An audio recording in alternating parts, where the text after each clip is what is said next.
Hi, it's John Flynn with Copley Advertising. Today we're going to talk about ad sets.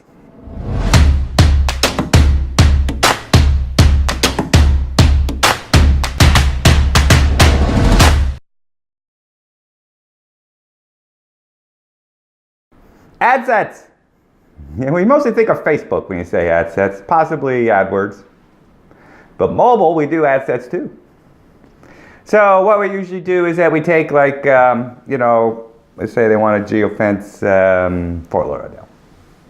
They're looking for a particular demographic, but something really wide. So what we could do is that under each of the title, we build different ad sets. So let's say if it's nurses, right? We've done a lot of work with nurses. So what we've told the hospital, and we tell this in our pre-marketing meetings with the hospital, we will sit down with you and have a pre-marketing meetings, because sometimes your thinking is not really rational.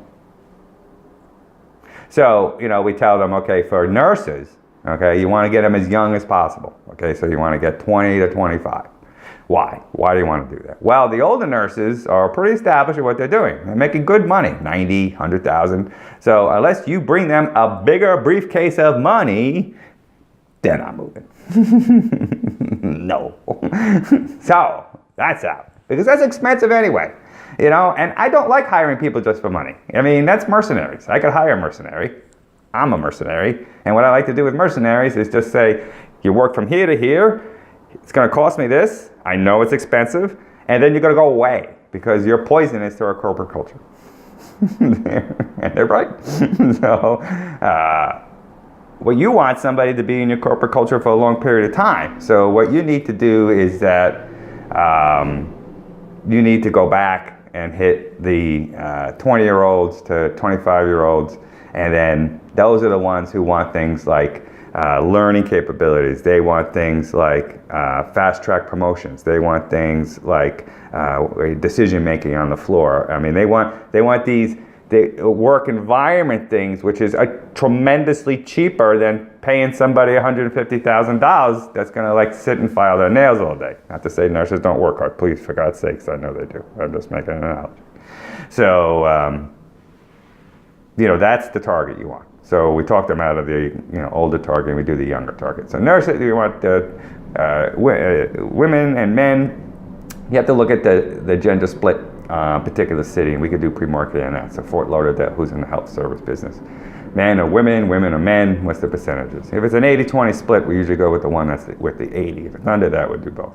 So anyway, women and men, 20 to 25, college educated, and then, we split that. And then we add other things like, what their income is presently.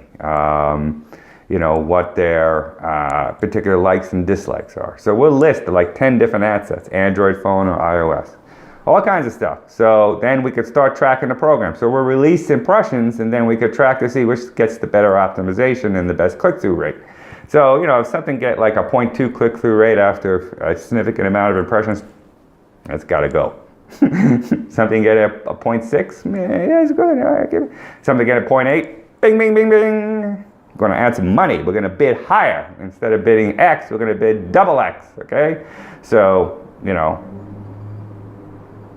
there. That's an insane way to do it. Start off the gate, right? And all this stuff goes to the retargeting folder, right? And then you got the next city and the next city and the next city. You keep drilling down with our partner, Newstar. And then obviously we talked about a targeted creative AI. So we use that in the mix too. So we're obviously testing the creative and testing all kinds of stuff. So we have to get a significant amount of impressions. I like definitely the test placement of the apps. We go into each app and figure out, if it's like we're spending money on app A and it's got 1,200 impressions or more, and we got no clicks on it, gotta go, shut that app down. Okay, then we go by wins and we look at everything else, and we got another app getting 2,000. And the click-through rate is like 2%. I'm going to bid higher. Go manual change the bid, and we're going to go up. So, just go up a little and test it out and see how we're doing. So, that's how the program is. I mean, mobile marketing programs are good in real time, but you got to optimize it in real time. You know, I don't know what's going on out there. Some people like, you know, tell me they do a mobile marketing campaign, and I'm like, oh, geofence, I hate that. It's mobile marketing now. So we got many more tools, okay? You know, I run a geofence campaign. I'm like, oh, how's your optimization? I'm like, why am I getting a look? What's your optimization? How do you optimize? We do retarget. Oh, I bet you do. How do you retarget? They do different sets for retargeting? Or you just retarget? Because they're layers. They're using a guy who uses a guy who uses a guy who uses a guy. Okay? I'm a virtual DSP, which means I work with many, many, many people, and I can service many, many different things and many, many different capabilities. And then if there's people who don't have the capability I like, I go to other people who do. And then if somebody's like better at certain technology and getting better, I go with them for certain things, and I stop going for other people. It gives me the fluidity, just made that up, fluidity to move back and forth. Optimization, ad sets, very important to mobile marketing. John Flynn, Copley Advertising, give me 1 month. 1 month of my mobile marketing campaign, and I will fix your marketing.